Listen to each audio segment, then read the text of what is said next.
Hard work, I think I just keep working. जैसे कि कहा जाता है कि गीता में भी कहा गया है कि काम करते रहिए, फल की चिंता मत करिए.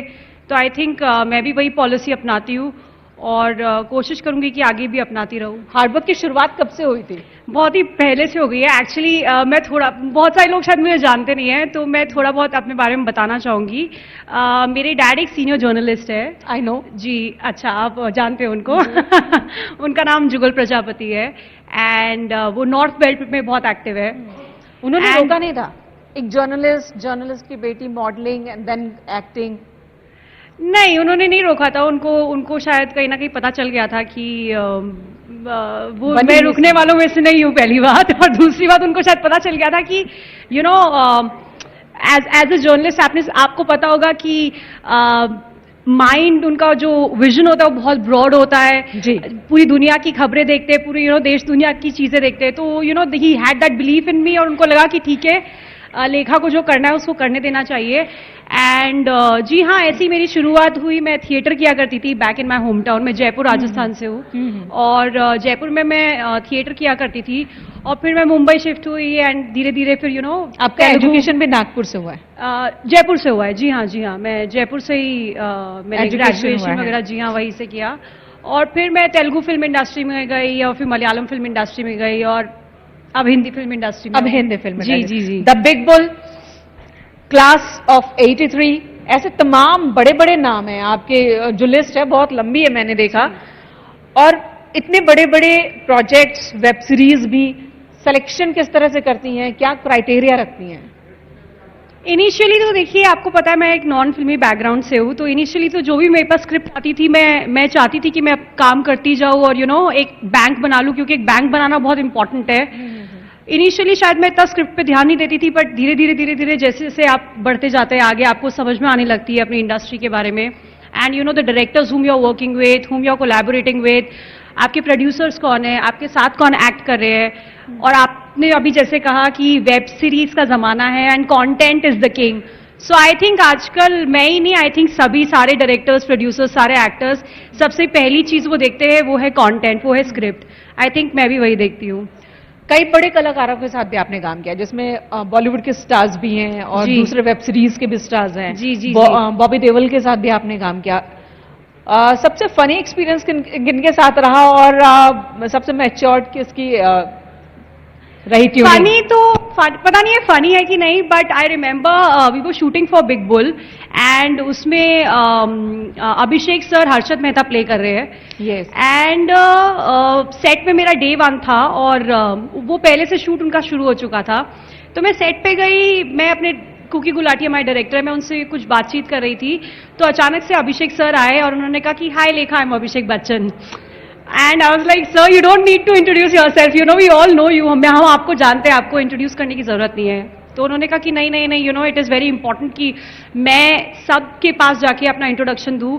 And he is somebody who is very down to earth and मुझे बहुत मजा आया उनके साथ काम करके. And what was the experience about Bobby Deol? Bobby sir तो बहुत शांत रहने वाले हैं, वो थोड़ा कम ही बोलते हैं, काम से काम रखते हैं, वो अपना काम करेंगे और फटाफट चले जाएंगे. अच्छा भी वैसे ही? जी हाँ, बट अच्छा एक्सपीरियंस रहा. एंड ये सारे जितने भी बड़े और दिग्गज कलाकार हैं, वो हम जैसे नए कलाकारों को जगह देते एंड ऑन सेट बहुत ज्यादा सपोर्ट करते हैं. ये नहीं देखते कि शायद इसने तो शायद 4-5 पिक्चरें की है, मैंने 40-50 पिक्चरें की है, ऐसा. वो शायद बड़े लोगों की पहचान ही यही होती है. जो स्टार होते हैं वो विनम्र होते हैं. लेकिन यहाँ एक सवाल है, नेपोटिज्म का जिक्र बार बार होता है जब बात बॉलीवुड की होती है, एक्टिंग इंडस्ट्री की होती है. क्या आपने भी फेस किया? अगर किया तो किस तरह से टैकल किया? मुझे लगता है ऐसे इंडस्ट्री को बदनाम कर दिया गया है नेपोटिज्म कह के. आज मेरे डैड जर्नलिस्ट है, कल को अगर मैं जर्नलिस्ट बनना चाहती तो वो 100% अपनी जी तोड़ मेहनत करते कि मुझे एक अच्छे से अच्छे पब्लिकेशन में लगाने के लिए या फिर एक बड़े से बड़े न्यूज चैनल में लगाने के लिए. तो नेपोटिज्म सिर्फ आई थिंक इंडस्ट्री में ही नहीं है, आई थिंक ये हर जगह है. आज कल को आपकी डॉटर या आपका बेटा होगा एंड अगर आप वो चाहते कि जर्नलिज्म में आए तो आप भी उसको सपोर्ट करेंगे. यानी कि अगर किसी में टैलेंट है तो उसके लिए ये एरिया है. जी करना होता है. बिल्कुल. एंड मैं ये नहीं कहूंगी कि नेपोटिज्म नहीं है, definitely it is there, but अब मैं क्या कर सकती हूँ, what can I do about it? I think मैं अपने काम के जरिए लोगों को दिखा सकती हूँ कि यहाँ जो युवा बैठे हैं, जो यंग जी, जनरेशन है जी। और दूसरे लोग भी हैं, उनके जहन में होता है जो स्टार्स जिन्हें वो स्क्रीन पर देखते हैं, फिल्मों में देखते हैं, वेब सीरीज में देखते हैं, नॉर्मल टाइम में जब वो ऑफ स्क्रीन होते हैं, उस स्टार्स आपस में किस तरह की बातें करते हैं? अरे बहुत नॉर्मल बातें करते हैं, जैसे कि क्या बहुत ही आपके यहाँ basic- भी ये बातें होती हैं कि आज घर में खाना क्या बना है? बिल्कुल तुमने बिल्कुल breakfast किया क्या? 110%, यस यस एब्सोल्युटली, बिल्कुल। और मैं मेरे पेरेंट्स के साथ रहती हूँ तो 100% मेरे डैड बहुत अच्छे कुक है, बहुत बट ज्यादा आई एम अच्छे कुक है। डेफिनेटली श्योर कि आप ये नहीं कहती हूँ कि मैंने इडली डोसा खाया या फिर मैंने आलू पराठा खाया। आपके नाम थोड़े अलग होते होंगे डिशेस के। नहीं, मैं खाती हूँ, ऐसा कुछ नहीं है, लेकिन फिर हाँ जिम में जाके वर्कआउट भी करती हूँ, बट खाती हूँ ऐसा कुछ नहीं है। मैं कार्ब्स खाती हूँ, मैं इस पर बिलीव नहीं करती कि घी नहीं खाना चाहिए या तेल नहीं खाना चाहिए, लेकिन सब कुछ मॉडरेशन में, सब कुछ नाप तोल के खाना चाहिए मेरे अच्छा, हिसाब से। नॉन फिल्मी बैकग्राउंड से थी जी। एडजस्ट होने में वक्त लगा थोड़ा? शायद अगर फिल्मी बैकग्राउंड होता तो इतना स्ट्रगल नहीं करना पड़ता। स्ट्रगल तो मैं नहीं कहूंगी कि स्ट्रगल एज सच करना पड़ा, बट हाँ एडजस्ट होने में यस डेफिनेटली थोड़ा सा टाइम लगा, थोड़ा समझने में इंडस्ट्री को, हाउ डज इट वर्क, कैसे काम होता है, सेट पे कैसे काम होता है। क्योंकि अगर आप एक थिएटर प्ले कर रहे हैं, सोचिए अगर मैं यहाँ पे परफॉर्म कर रही हूँ, यहाँ पे ऑडियंस बैठी है, और अगर यही एक फिल्म सेट हो, इन दोनों जगहों पर एक्टिंग बहुत डिफरेंट होगी, क्योंकि वहां पर आप एक लेंस के सामने एक्ट करें, यहाँ पे आप एक लाइव ऑडियंस के सामने एक्ट करें, तो degree of acting and level of acting और भी बहुत सारी टेक्निकल चीजें होती है जो बहुत अलग होती है, वो काम करते करते ही आता है समझ में। हमारे साथ विजेंद्र जी भी हैं, थोड़ी देर जी, पहले बिल्कुल। मंच पर थे और हम जानते हैं उनको, उनकी एक्टिंग कितना दमदार कंटेंट होता है और एक्टिंग किरदार में इस तरह से घुलते हैं, कई बार वो टर्निंग पॉइंट साबित होती है फिल्म की, इनकी जो परफॉर्मेंस होती है।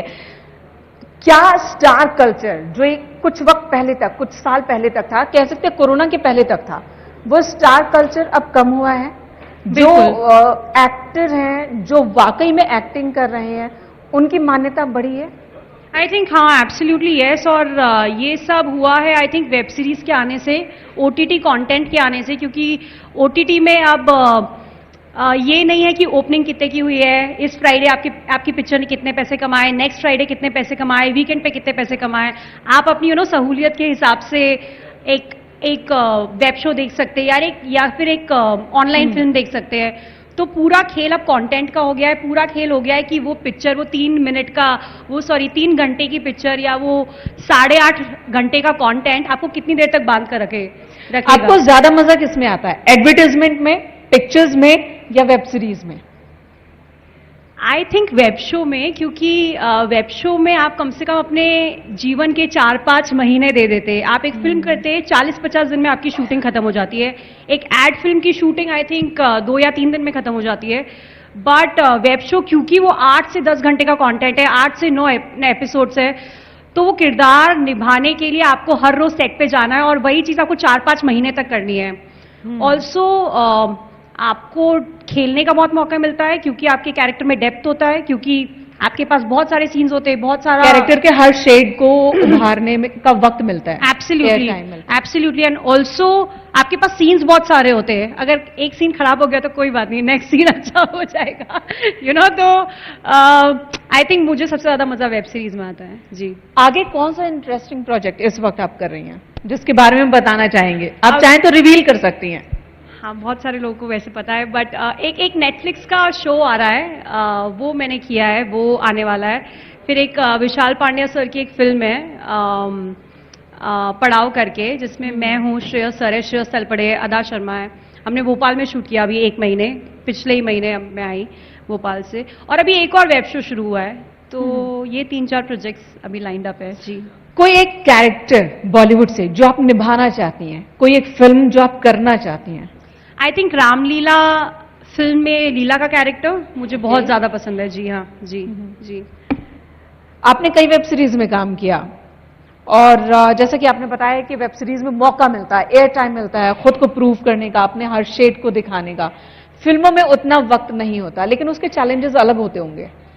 बिल्कुल, फिल्मों में एक तो आपके पास टाइम कम होता है, आपको कम टाइम में ज्यादा से ज्यादा चीजें बतानी है, आपको हर एक कैरेक्टर की बैक स्टोरी बतानी है, वो कैरेक्टर ऐसा क्यों कर रहा है उसकी भी बैक स्टोरी बतानी है। फिल्म अगर कमर्शियल फिल्म है तो थोड़े बहुत गाने भी होंगे, हीरो भी आएगा हीरोइन को बचाने के लिए, विलन भी आएगा, तो ये सब चीजें रखते हुए भी आपकी स्टोरी का फ्लो टूटना नहीं चाहिए।